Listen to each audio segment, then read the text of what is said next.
সফল হলে তুমি সবার, আর ব্যর্থ হলে তুমি শুধু নিজের, এমনকি পরিবারেরও নয়। হারানোর ভয় করি না, কারণ আমি শুরু থেকেই শূন্য। বয়সটা কোনো ফ্যাক্ট না। যাকে যত আগে বাস্তবতা আঘাত করবে, সে তত আগে ম্যাচুরিটি হবে।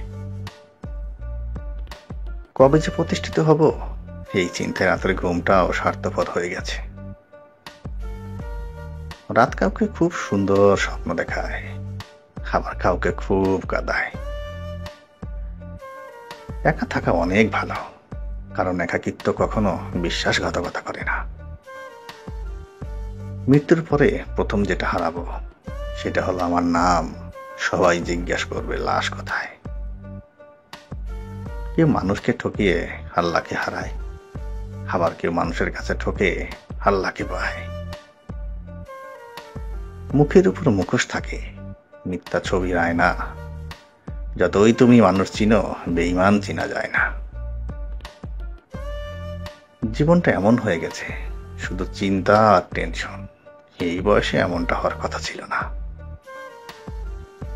যে সবার কথাকে হেসে উড়িয়ে দেয়, সেও কিন্তু কারো না কারো কথায় বড্ড আঘাত পায়, তবে সে অন্যকে বুঝতে দেয় না।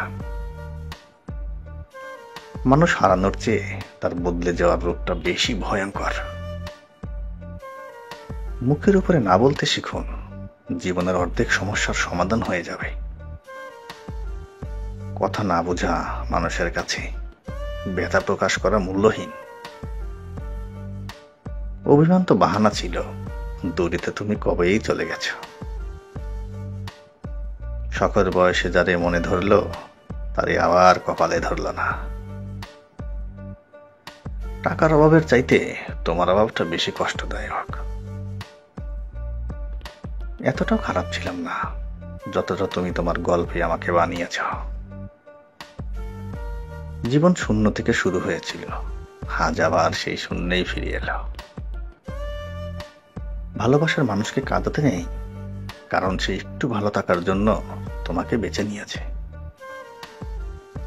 চাইলেই তো প্রতিশোধ নিতে পারতাম, কিন্তু তার মুখের হাসিটাই যে আমার কাছে সবচেয়ে দামি।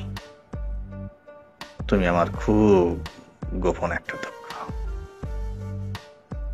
আঁকড়ে ধরার জন্য সুন্দর চেহারার প্রয়োজন হয় না, বিশ্বস্ত দুটো হাতই যথেষ্ট।